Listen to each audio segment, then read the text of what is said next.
Olá, sejam todos bem-vindos à nossa Escola Bíblica Online. É um prazer tê-los aqui novamente. Eu sou o professor Israel, chegamos à lição de número 10. Mas antes de iniciar, lembre-se, este conteúdo ele é produzido para te ajudar no seu estudo da Palavra de Deus. Por isso é muito importante haver uma certa dedicação da sua parte. Reserve um tempo para ler o texto bíblico, reserve um tempo para ler a sua revista e reserve um tempo para assistir essa aula. E enquanto você estiver assistindo essa aula, você precisa saber que ela tem uma estratégia educacional muito própria. Aqui na descrição do vídeo, se você estiver no celular, é só apertar em cima da palavra mais que vai abrir a descrição do vídeo. Aqui na descrição do vídeo, há 3 informações que são muito úteis para você. Primeiro, há um cronograma da aula, a maneira como eu estou organizando e dividindo o conteúdo para explicar para vocês. Além do cronograma da aula, há também uma aula-atividade. Para que serve a aula-atividade?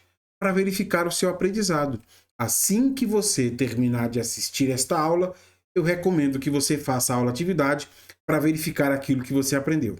Por último, há também um fórum onde você pode colocar as suas dúvidas ou deixar os seus comentários. Se quiser também, é sempre muito bom interagir com vocês. Você pode deixar o seu comentário aqui no vídeo. Eu sempre fico muito feliz com a interação e a participação de cada um de vocês. Bom, como eu acabei de falar, chegamos à lição de número 9 e o título da lição é Família, Primeiro Ministério e Maior Patrimônio. Para iniciar, eu quero explicar para vocês as 3 sessões na qual eu estou dividindo esta aula, que vai facilitar a maneira como nós veremos todo o conteúdo de hoje. Primeiro, na primeira sessão, eu quero apresentar para vocês um resumo da aula de número 3. E por que eu quero iniciar com um resumo da aula de número 3? Porque na aula de número 3, o texto áureo é o mesmo texto áureo de hoje. 1 Timóteo, capítulo 5, versículo 8. Como eu digo a vocês, o texto áureo é o texto mais importante que o autor da revista selecionou para o nosso estudo. Na aula 3, este também é o texto áureo. Então lá eu introduzo explicações sobre 1 Timóteo 5,8, explicando principalmente o contexto teológico de 1 Timóteo 5,8. Então na primeira sessão eu quero apresentar um resumo da aula 3. Se você não assistiu a aula 3, eu indico que você assista. Há uma abordagem muito ampla dentro da aula 3. E por que eu digo isso? Porque dentro da primeira sessão, do versículo de número 3 até o versículo de número 16, Paulo vai dar instruções para a igreja. Paulo vai dar instruções para a igreja sobre como tratar as viúvas da igreja. Então, do versículo 3 ao versículo 8, eu explico na aula de número 3, e na primeira sessão eu quero resumir para vocês a aula de número 3, e hoje, na segunda sessão, eu quero então explicar os versículos de número 8 a 14, que é a segunda parte do texto. Então, veja que com esta aula nós vamos conseguir ver quase toda a exposição de 1 Timóteo 5, do 3 ao 16. Nós vamos até o versículo 14. E na terceira sessão, eu quero então encerrar fazendo algumas aplicações ao texto. Como eu falei a vocês, aqui embaixo na descrição do vídeo, você encontra este cronograma para facilitar a maneira como o conteúdo será apresentado. Tudo bem? Começando a primeira sessão, eu quero então apresentar para vocês um resumo da aula 3. Como eu acabei de explicar, na aula 3, nós temos a oportunidade de fazer um apanhado geral sobre o contexto teológico de 1 Timóteo 5,8. E como também acabei de falar, do versículo 3 até o versículo 16, Paulo vai dar orientações para a igreja sobre como a igreja deve tratar suas viúvas. Eu coloquei aqui para vocês 3 pontos que resumem todos estes versículos, do versículo de número 3 até o versículo de número 16, podem ser resumidos nesses 3 pontos. Primeiro, já vimos na aula de número 3, caso a viúva possuísse algum recurso, era responsabilidade dela cuidar de si. Só uma informação importante: esses são mecanismos que estão sendo promovidos pela igreja para garantir o cuidado das viúvas. Tudo bem? Então, por isso que esse texto é importante para nós. Porque do versículo 3 até o versículo 16, Paulo vai explicar estes mecanismos. E aí eu expliquei para vocês, na aula de número 3, que o primeiro mecanismo é: a viúva possui recursos, é responsabilidade dela mesma cuidar de si. Segundo mecanismo colocado pela igreja: caso a viúva não tenha recursos, a responsabilidade por cuidar da viúva é da sua família. Terceiro ponto que resume esta sessão, que é o que nós vamos estudar especificadamente na aula de hoje: viúvas que não possuem nem recursos, nem familiares, deveriam ser assistidas pela comunidade da fé. É isso, então, que nós temos aqui num panorama geral desta sessão. Como falei, na aula 3, eu explico os 2 primeiros pontos. De quem é a primeira responsabilidade por cuidar das viúvas. Na aula de hoje, nós seguiremos pelo último ponto. E quando a viúva não tiver nem recursos e nem familiares, de quem é a responsabilidade pelo cuidado dela?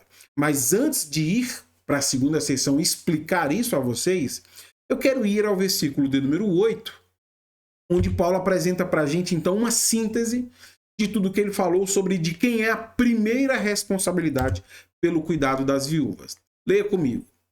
Aqueles que não cuidam dos seus, especialmente dos de sua própria família, negaram a fé e são piores do que os descrentes. Paulo deixa muito claro que a responsabilidade por prestar auxílio financeiro às viúvas cabe à família. E aqui ele está se referindo aos filhos e aos netos. Os filhos e netos são responsáveis por providenciar recursos para a assistência da viúva. Mas aqui Paulo coloca uma hipótese interessante. Sabe esses filhos e netos que possuem recursos? Se caso esses filhos e esses netos não quiserem utilizar estes recursos para ajudar a viúva, Paulo está dizendo que eles são piores do que os incrédulos. Muitos incrédulos prestam assistência às suas viúvas, mesmo que isso não fosse uma obrigação religiosa. E esse é o ponto de Paulo. No cristianismo, há esta obrigação religiosa. A obrigação de demonstrar amor. Mas se você não cumpre esses deveres religiosos, para Paulo, você é pior do que o incrédulo. Além disso, você tem negado a sua fé. Isso porque no cristianismo, a crença não é algo apenas intelectual, né, que está na nossa cabeça, que está nas nossas crenças. A crença diz respeito à maneira como o povo do Senhor obedece às ordens do Senhor. Se as pessoas não obedecem às ordens do Senhor, e veja, a ordem aqui é sobre a prática do amor com os familiares. Se essa pessoa não obedece às ordens do Senhor sobre a prática do amor, essa pessoa está negando sua fé. Ela está negando aquilo que ela diz acreditar. Então, por meio das suas ações, a pessoa está negando a fé que ela diz acreditar. É isso que Paulo sintetiza para nós. A primeira responsabilidade pelo cuidado das viúvas é dos familiares. Depois de lidar com essa questão dos familiares, Paulo agora vai se dirigir à liderança da igreja. E ele se dirige à liderança da igreja exatamente porque existem situações onde a viúva não possui nenhum dessas duas possibilidades. Ela não tem nem recursos e nem familiares. Quando uma viúva não tem nem recursos e nem familiares, será a responsabilidade da comunidade da fé cuidar dessas viúvas. A igreja local, então, se torna responsável pelo cuidado dessas viúvas. E é isso que nós vamos ver agora na segunda sessão, a partir do versículo 9, onde do versículo 9 até o versículo de número 14, Paulo vai falar então para nós sobre como a igreja se torna responsável pela assistência a essas viúvas. E aqui é um ponto importante que eu já antecipo para vocês. que tem a ver com critérios que Paulo quer estabelecer para incluir as viúvas na lista de pessoas que vão ser assistidas em suas necessidades. Veja comigo o versículo de número 9. A viúva incluída na lista para receber sustento deve ter pelo menos 60 anos e ter sido esposa de um só marido. Antes de falar sobre os critérios, eu preciso colocar algo que está muito claro aqui no texto. Paulo começa apresentando as qualificações que uma mulher viúva precisa ter para ser incluída na lista de pessoas que serão assistidas em suas necessidades. Versículo 9 e 10, Paulo apresenta 3 critérios. É exigido idade, é exigido fidelidade conjugal e é exigido evidências de boas obras que essa mulher praticou. Se essa mulher preencher esses critérios, ela então se torna aprovada para ser incluída na lista de viúvas que receberão a ajuda da igreja, que receberão recursos para a sua subsistência. Antes de explicar esses 3 critérios, eu preciso colocar aqui esta questão de Paulo estabelecer critérios mínimos para incluir mulheres na lista de viúvas que serão assistidas. Por que nós precisamos de uma lista? Por que simplesmente nós não ajudamos todo mundo? E aqui eu antecipo alguns argumentos que Paulo vai desenvolver que são importantes para nós. Primeiro, é preciso lembrar que, pelo que Paulo disse anteriormente, a igreja não substitui o papel da família. A igreja não substitui o papel dos filhos e dos netos. O que a igreja pode expressar é o amor cristão, ajudando os necessitados que não têm nem filhos, nem netos e nem recursos. Mas perceba, apesar da igreja ter intenção de ajudar, a igreja não é uma empresa com fins lucrativos. A igreja não possui recursos infinitos. A igreja é uma comunidade de fé que recebe contribuições voluntárias dos seus membros. Por isso que os critérios são necessários. A igreja não possui recursos para assistir todos os necessitados. E ela não pode fazer aquilo que é responsabilidade e obrigação da família. Os critérios, portanto, auxiliam a igreja a fazer bom uso dos poucos recursos que ela dispõe para assistir aqueles que de fato são necessitados. E Paulo faz questão de comentar isso para a igreja lá no versículo 16, que não será alvo da minha explicação hoje, o versículo 15 e 16, mas que é importante essa leitura e perceber como Paulo fala isso. Leia comigo. Se alguma irmã na fé tem viúvas na família, deve tomar conta delas e não sobrecarregar a igreja. E assim poderá cuidar das viúvas que estiverem verdadeiramente sozinhas.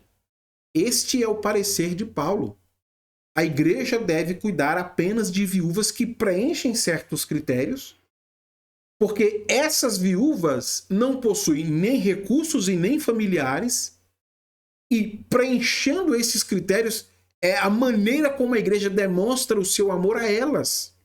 As outras viúvas que possuem recursos ou familiares e não preenchem as exigências que Paulo vai colocar aqui, elas devem ser assistidas pela sua família, que é a explicação da aula 3. Por isso que eu disse que é importante você assistir. Se você não assistiu, terminando esta aula, vá à aula 3, assista a aula 3, para você perceber a maneira como Paulo constrói de forma muito clara este argumento. Quando a igreja compreender isso, que existem pessoas que são primeiro responsáveis por assistir as viúvas, a igreja não vai ficar como? Sobrecarregada. Isso é importante. A igreja consegue atender as pessoas que realmente não tem ninguém que possa ajudá-las. E os recursos da igreja poderão ser bem aplicados assim. Além disso, tem um segundo argumento que Paulo vai desenvolver mais à frente, que é um argumento demasiadamente interessante. Paulo vai tratá-lo no versículo 13. Por que são importantes terem critérios para incluir viúvas na lista de pessoas que serão assistidas? Primeiro, Paulo diz no versículo 16, O segundo, Paulo vai explicar para a gente no versículo 13, e como este vai ser objeto do nosso estudo, eu não quero antecipá-lo aqui, quando chegar no versículo 13 você vai perceber.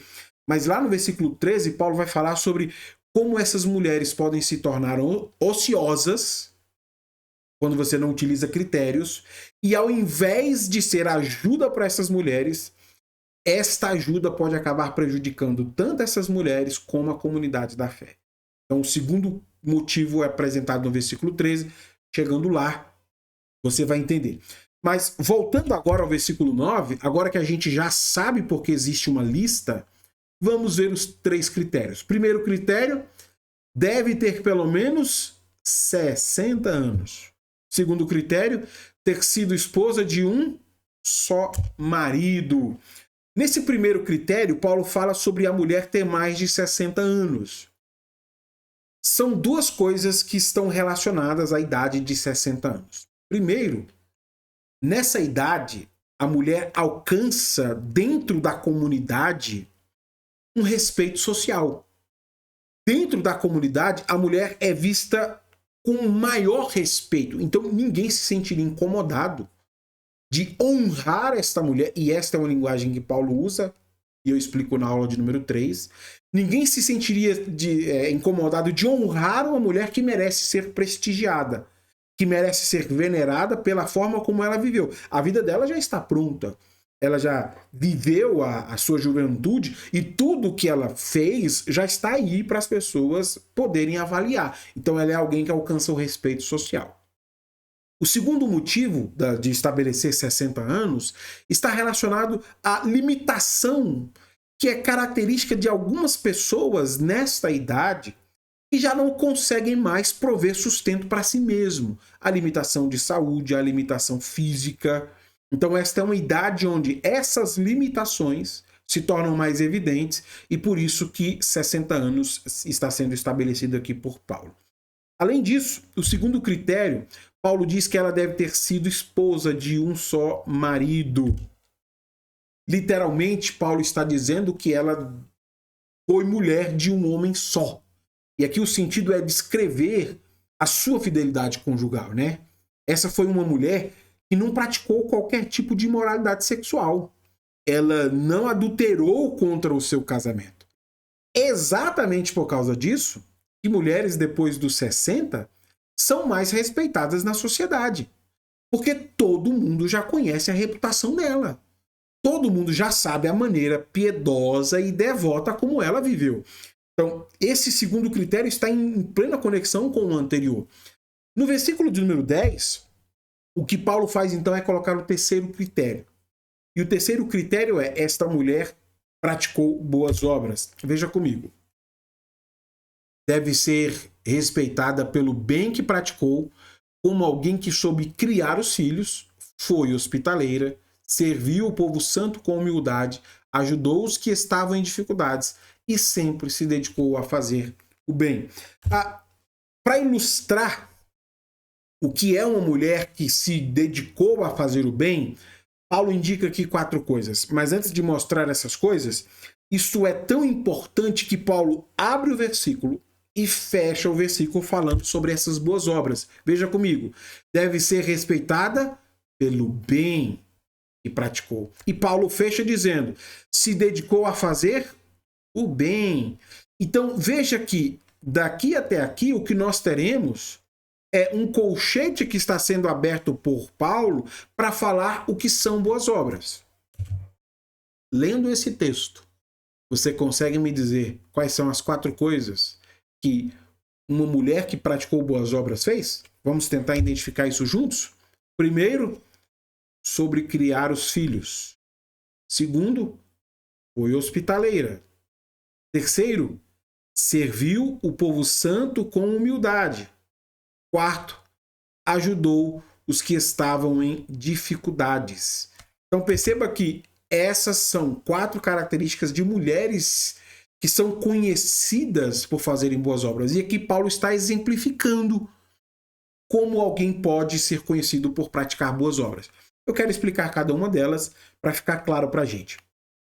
A primeira boa obra que esta mulher fez foi saber criar os filhos.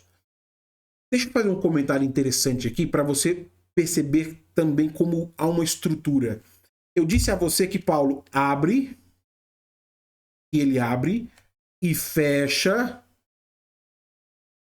dizendo que ela fez o bem. De igual maneira, Paulo apresenta uma característica inicial e uma característica final que são irônicas. Porque, veja, essa mulher desempenhou os deveres de esposa e de mãe. Mas isso também é uma ironia. Porque apesar dela ter criado filhos e ter se dedicado à criação deles, agora ela já não tem mais esses filhos. Então, mesmo sendo alguém que criou os próprios filhos, por algum infortúnio, ela perdeu esses filhos e agora está viúva sem filhos. E os filhos que seriam responsáveis não estão ali para assisti-la. É a primeira ironia. E Paulo vai fechar com uma última ironia. Mas a segunda boa obra que esta mulher praticou foi a hospitalidade. Ela tratou com hospitalidade muitos viajantes que passavam pela região. E aqui há um sentido missionário, né? Com o propósito de levar Cristo, anunciar o evangelho, muitos cristãos saíram como missionário pelo mundo antigo. Então eles passavam de cidade a cidade anunciando as boas novas de Cristo Jesus. O que Paulo está dizendo então que a hospitalidade que essa mulher fez é participar da missão da igreja. A igreja recebeu a missão de testemunhar de Cristo e quando ela recebeu esses missionários, ela estava participando da missão da igreja. Em terceiro lugar, ela serviu o povo santo com humildade.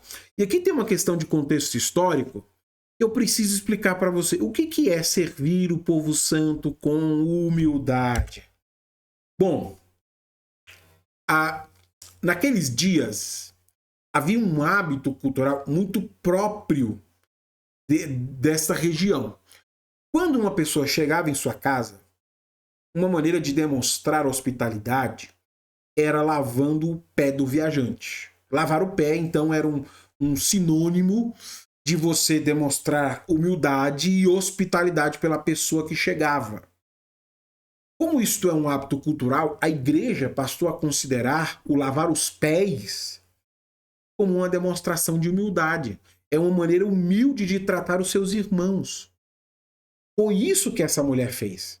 Além de receber as pessoas que vinham para a cidade anunciar Cristo e saíam e outros iam, além de receber essas pessoas, essa mulher lavava os pés do viajante servindo com humildade. Então isso é um sentido cultural de época, né? Ela é conhecida por tratar com hospitalidade e tratar com humildade as pessoas que chegam na região para anunciar as boas novas. Em quarto lugar, ela ajudou os que estavam em dificuldade. Lembra que eu falei que começa com uma ironia e fecha com uma ironia? A primeira ironia é, ela criou filhos, mas elas não os têm agora para ajudá-la. A segunda ironia é, um dia, em algum momento da sua vida, essa mulher demonstrou generosidade ajudando outras pessoas. Mas agora, com 60 anos, é ela mesma quem precisa ser ajudada por outras pessoas. Deixa eu ler com vocês aqui uma citação para fechar, então, este quadro geral do que nós estamos vendo aqui. A oração não foi mencionada nesta lista. Consequentemente, a função da lista, e isso aqui é importante, para que serve uma lista de exemplo como essa? A função da lista é fornecer uma maneira de medir a reputação da viúva. É isso que se pretende conhecer. Qual é a reputação desta viúva? Com base em atos visíveis, entendidos como a manifestação da fé.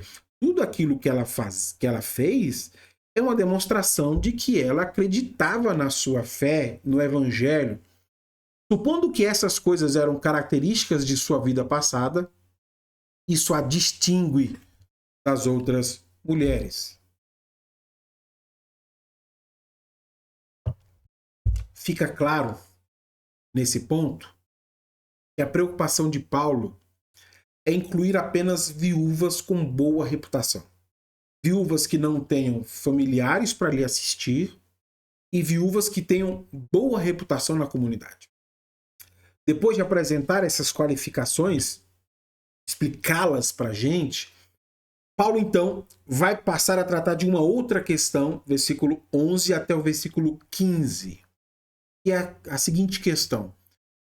E o caso das viúvas mais novas, que não preenchem o requisito de terem mais de 60 anos? Como a igreja deve lidar com viúvas mais novas? Eu passo a explicar isso para vocês agora, versículo de número 11. As viúvas mais jovens não devem fazer parte desta lista, pois, quando seus desejos físicos forem mais fortes que sua devoção a Cristo, desejarão se casar novamente, assim se tornarão culpadas de quebrar o compromisso que fizeram. Desculpa. O texto começa identificando aqui um grupo de viúvas que Paulo está dizendo que deve ser excluída da lista de viúvas que serão ajudadas e assistidas pela igreja. No caso, Paulo está dizendo que as viúvas mais jovens devem ser excluídas dessa lista. Pelo que foi dito no versículo 9, que eu acabei de explicar para vocês, viúvas mais novas, então, seriam viúvas abaixo de 60 anos. Por que Paulo diz que viúvas abaixo de 60 anos devem ser excluídas dessa lista? São dois motivos.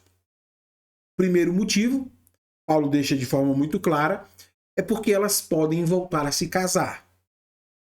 Então, esse é mais óbvio, né? Dentro da sociedade, viúvas mais novas, é mais fácil delas se casarem.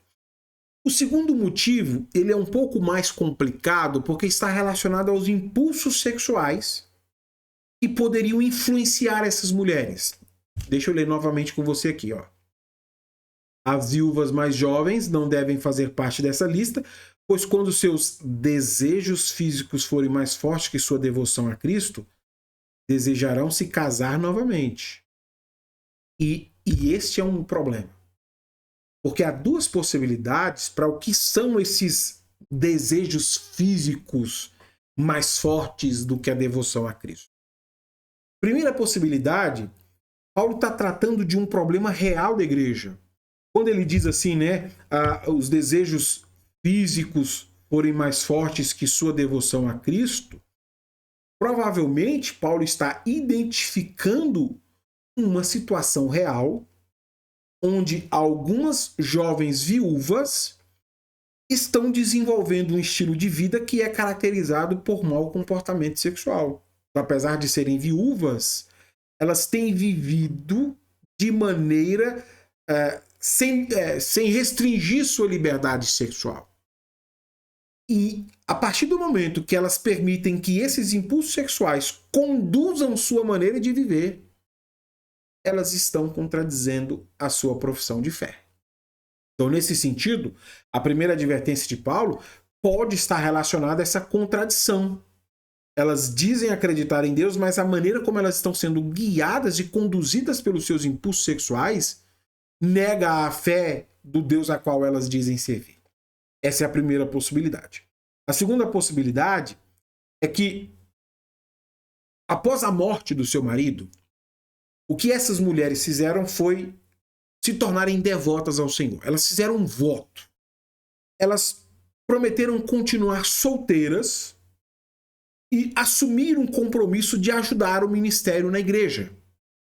Então, agora que eu sou viúva, dedicarei o resto da minha vida a ajudar a igreja com os ministérios que estão sendo desenvolvidos para a promulgação do evangelho. Mas esse voto que foi feito por elas, logo foi esquecido quando elas se viram arrastadas por seguir os seus impulsos sexuais. Então a segunda possibilidade é, essas mulheres fizeram um voto de dedicar sua vida às coisas do Senhor, mas esqueceram completamente desse voto quando os impulsos sexuais as seduziram e a arrastaram a procurar um novo casamento. Eu queria ler com vocês um comentário do Towner, porque ele faz um comentário que inclui essas duas possibilidades como sendo possíveis. Aparentemente, Paulo imagina que viúvas jovens, influenciadas por seu gosto por comportamento promíscuo, se casam com descrentes. como geralmente a esposa adotaria a religião do marido, o casamento com descrentes envolveria o real abandono da primeira fé em Cristo da viúva, ou da antiga fé que ela havia assumido compromisso com Cristo. Você percebe? Provavelmente as duas coisas estão em conexão aqui, né? Esta mulher fez um voto de seguir ao Senhor, mas esqueceu este voto porque se casou novamente, arrastada pelos seus impulsos sexuais, provavelmente com uma pessoa que não era cristã, e abandonou a sua fé. Isso se baseia principalmente com o que Paulo diz no versículo 15, sobre algumas mulheres terem abandonado a fé em Cristo para seguir a Satanás. Então esta é uma possibilidade plausível para esses dois pontos. Seguindo então, no versículo 13, Paulo diz assim, e aqui é o outro problema. Qual que é o outro problema de não ter critérios para incluir viúvas? Aí Paulo acrescenta. Além disso, aprenderão a se tornar ociosas e a andar de casa em casa, fazendo fofoca, intrometendo-se em assuntos alheios e falando do que não devem. Qual que é o problema de incluir jovens viúvas na lista de pessoas que não devem ser ajudadas? Paulo diz, elas aprenderão a se tornar, olha só, ociosas. Como elas terão mais tempo ocioso, o que elas vão fazer é andar de casa em casa fazendo três coisas. Agora que elas são jovens, estão recebendo assistência financeira da igreja e não tem mais essa necessidade, né, de prover o seu próprio sustento, com esse tempo ocioso, elas vão de casa em casa e fazem três coisas. Primeira coisa que elas fazem, fofoca. Segunda coisa que elas fazem, intrometem-se em assuntos alheios. Terceira coisa que elas fazem, falam do que não devem. São essas três coisas. Elas fofocam, se intrometem em assuntos dos outros e falam na casa de pessoas o que não deveriam falar. Por estarem ociosas, elas fofocam sobre outras pessoas. E fofocar aqui é o sentido de falar absurdos sobre os irmãos. Elas vão de casa em casa falando absurdos sobre os irmãos. Por estarem ociosas, elas também não se importam de entrar em assuntos que não lhe dizem respeito. Elas vão de casa em casa, como diz o ditado, né, metendo a opinião onde opinião não foi pedido. Por último, como elas estão ociosas, elas falam do que não devem. E aqui tem um sentido mais teológico. O que é falar o que não deve? De acordo com o contexto bíblico, significa que elas vão de casa em casa espalhando falsos ensinos para os irmãos. Então, elas têm sido profundamente influenciadas por falsos ensinos e vão de casa em casa espalhando as heresias. É este o sentido de falar o que não devem. Essas três características descrevem bem um estereótipo de uma mulher tipicamente romana. Uma mulher tipicamente romana tem esse estereótipo, né? De ser uma mulher que fofoca, que fala absurdos sobre os irmãos, de ser uma mulher que não se importa de falar sobre assuntos que não lhe dizem respeito e de transmitir doutrinas e ensinos falsos que ela aprendeu com outras pessoas. Esse é um estereótipo da mulher típica de Roma e é exatamente esse estereótipo que a mulher cristã não deve ter. A jovem mulher cristã não deve ter essas características. A solução que Paulo apresenta aparece no versículo 14. Portanto, aconselho que essas viúvas mais jovens se casem de novo, tenham filhos e tomem conta do próprio lar. Então, o inimigo não poderá dizer coisa alguma contra elas. Para não se tornar uma mulher que é arrastada pelos impulsos sexuais, para não se tornar uma mulher ociosa, que fofoca, que se intromete em assuntos dos outros e que fala aquilo que não deveria falar, Paulo diz que esta mulher deve se casar. Essa mulher deve tomar conta do seu próprio lar, porque isso vai impedi-la de praticar essas coisas. Exatamente porque o envolvimento com os compromissos familiares, veja, não a deixará dar oportunidade ao pecado. Isso é interessante de observar. Quando esta mulher se ocupar com as atividades domésticas, ao invés de andar de casa em casa ociosa, quando esta mulher se dedicar à sua família, o inimigo então não terá nada para dizer contra ela. Isso é interessante de observar. A solução é bem prática. E aí Paulo conclui no versículo de número 15, mostrando qual tem sido a consequência da igreja não levar em consideração isso que ele está orientando aqui.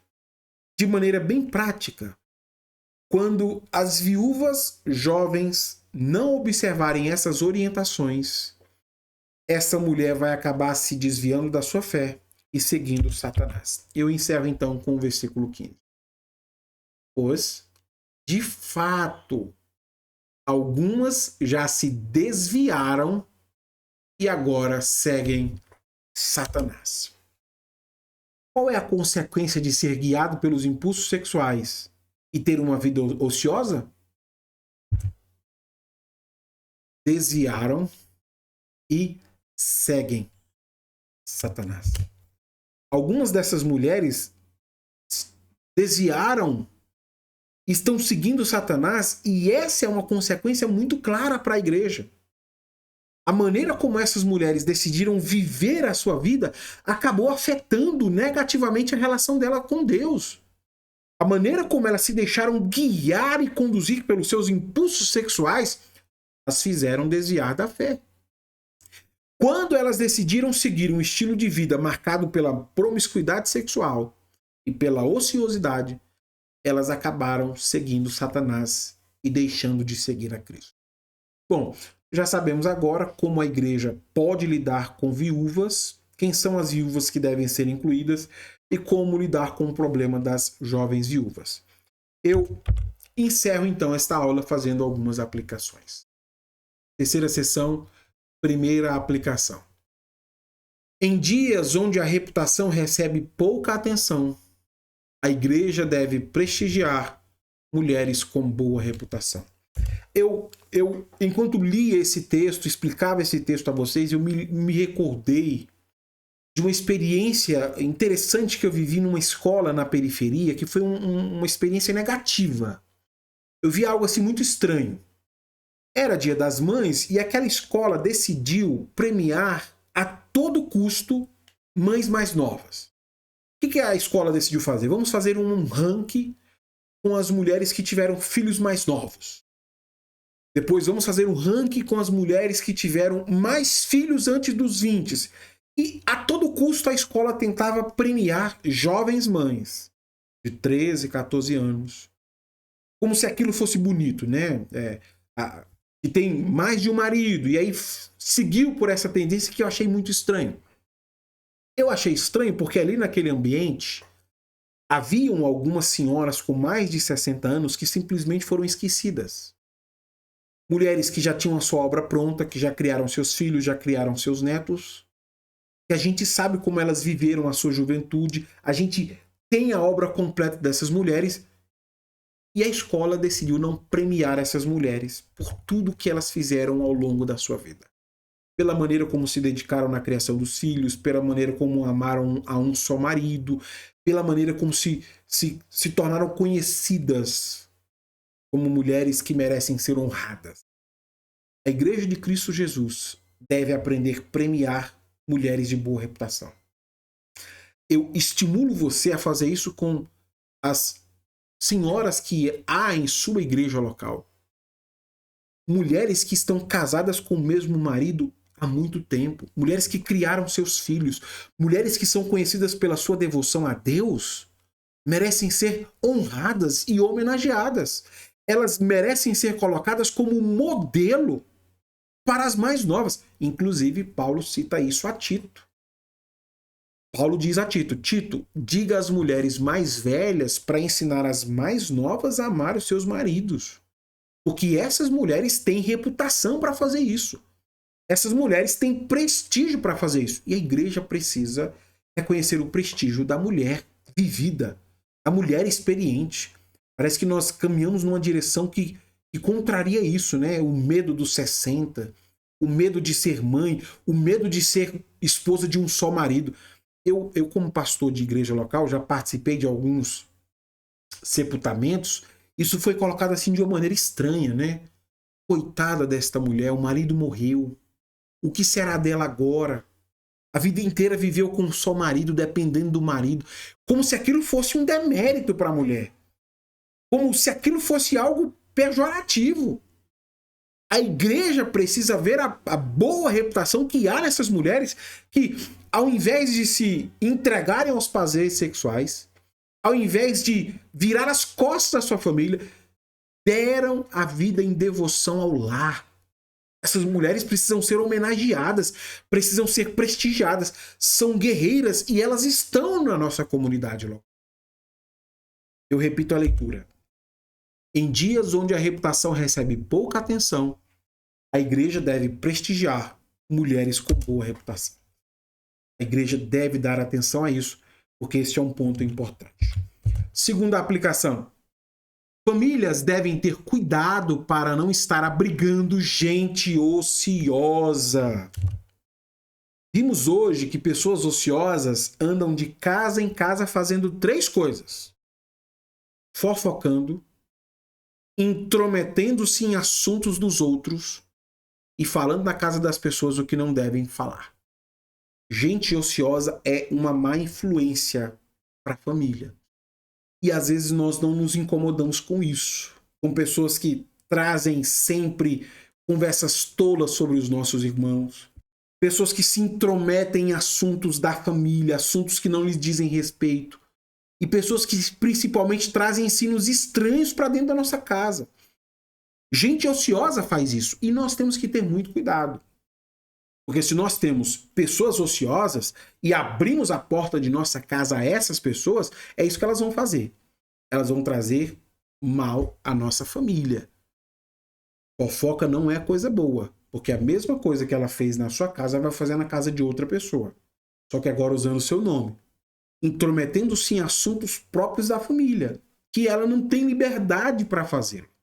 E por último, trazendo novas heresias e novas coisas que ela vai descobrindo ali, né, na internet, vai ouvindo aqui e acolá, e vai disseminando livros e teologia ruim, e não se incomoda de fazer isso. Pessoas ociosas têm essas características e você tem que ter cuidado para não abrigar pessoas que fazem isso e principalmente ter cuidado para você não fazer isso. Terceira aplicação. O casamento precisa ser assumido como a solução de muitos dos nossos problemas. Nós vimos isso nesta aula de hoje. Para não se tornar uma mulher que é arrastada pelos impulsos sexuais, nem uma cristã que vive de forma ociosa, Paulo diz que a jovem viúva deve se casar.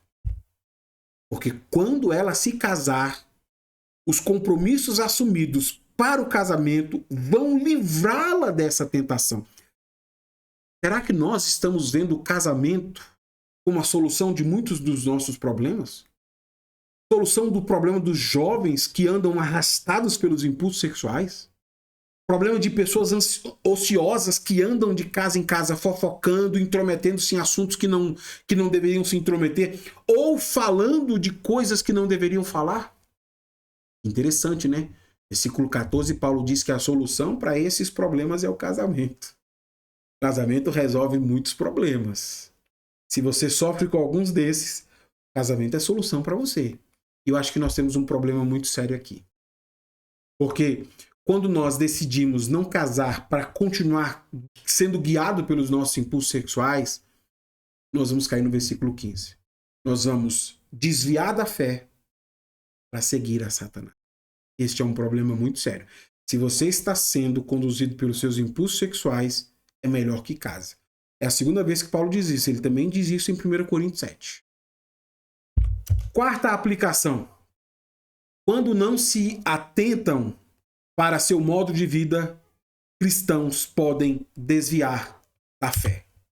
Quando um cristão decide seguir um estilo de vida marcado pela promiscuidade sexual, quando um cristão rejeita os valores cristãos, assim como aconteceu com as viúvas que nós vimos hoje, acaba desviando da fé. Quando isso acontece, a pessoa deixa de seguir a Cristo e passa a seguir o diabo. Porque o diabo não se incomoda com absolutamente nada disso, com a vida de promiscuidade, com gente fofoqueira, que se intromete onde não deveria, que fala e acredita em coisas que não deveria acreditar. A vida cristã, ela exige de nós um estilo de vida coerente. Por isso que cada pessoa deve estar atento ao seu modo de vida. Como eu estou vivendo? Eu estou sendo arrastado pelos meus desejos sexuais? A vida ociosa tem me feito tomar atitudes que são incoerentes com a fé cristã? Bom, nós temos que estar atentos à maneira como nós estamos vivendo, como estamos conduzindo nossa vida, para não corrermos este risco de nos afastarmos da fé em Cristo Jesus e acabarmos seguindo a Satanás. Eu espero que este conteúdo tenha lhe ajudado. Se Deus nos permitir, na próxima aula nós nos encontramos aqui para seguir então com o aprendizado. Tudo bem? Até a próxima aula então.